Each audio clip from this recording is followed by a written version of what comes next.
നമസ്കാരം, JRC radio white ആർമിയിലേക്ക് ഏവർക്കും സ്വാഗതം. ഞാൻ RJ ദില്ല. ഇപ്പോൾ എൻ്റെ കൂടെയുള്ളത് നമ്മുടെ ഈ പ്രോഗ്രാമിന്റെ പബ്ലിസിറ്റി കൺവീനർ ആയിട്ടുള്ള രാജേഷ് മാഷാണ്. രാജേഷ് മാഷ് ചെമ്മാണിയുടെ PTM സ്കൂളിലെ ഒരു ഹിന്ദി അധ്യാപകനും കൂടിയാണ്. അപ്പോൾ നമുക്ക് രാജേഷ് മാഷിനോട് തന്നെ കൂടുതൽ വിവരങ്ങൾ ചോദിക്കാം. സർ, ഈ പബ്ലിസിറ്റിയുടെ ഭാഗമായി എന്തൊക്കെയാണ് ചെയ്തിട്ടുള്ളത്? നമ്മൾ ഓരോ ദിവസവും തന്നെ ഓരോ സിനിമ നടന്മാരെ റസൂൽ പൂക്കുറ്റി അതേമാതിരി അമ്മാനി അങ്ങനെ ഓരോരുത്തരെയും കുറിച്ച് ഓരോ വീഡിയോ ചെയ്തിട്ടുണ്ടായിരുന്നു പബ്ലിസിറ്റിക്ക് വേണ്ടിയിട്ട്. പിന്നെ MCB ലൈവ് ഉണ്ട്, പിന്നെ മേലാറ്റൂർ JRC യൂണിറ്റ് വക പരിപാടി ഉണ്ട്. അങ്ങനത്തെ ഡെയിലി ഓരോ പ്രോഗ്രാം നമ്മൾ ലൈവ് ഇട്ടുകൊണ്ടിരിക്കുന്നുണ്ട്. അപ്പൊ നമ്മുടെ ഈ പരിപാടിയുടെ കാര്യങ്ങളൊക്കെ എങ്ങനെയാ പൊതുജനങ്ങളിലേക്ക് എത്തിക്കുക? നമ്മൾ പത്രക്കാരായിട്ടൊരു വാട്സപ്പ് ഗ്രൂപ്പ് ഉണ്ടാക്കിയിട്ടുണ്ട്. അപ്പോൾ ഡെയിലി അവർക്ക് അപ്ഡേഷൻ കൊടുക്കുന്നുണ്ട്.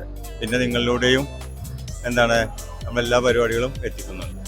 അപ്പോൾ താങ്ക് യു സോ മച്ച് സാറിന്റെ ഇത്രയും തിരക്കിന്റെ ഇടയിലും സാറിന്റെ വിലപ്പെട്ട സമയം ഞങ്ങളോടൊപ്പം ചെലവഴിച്ചതിന്. JRC റേഡിയോ വൈറ്റ് ആർമി എന്നുമെന്നും നിങ്ങൾക്കൊപ്പം.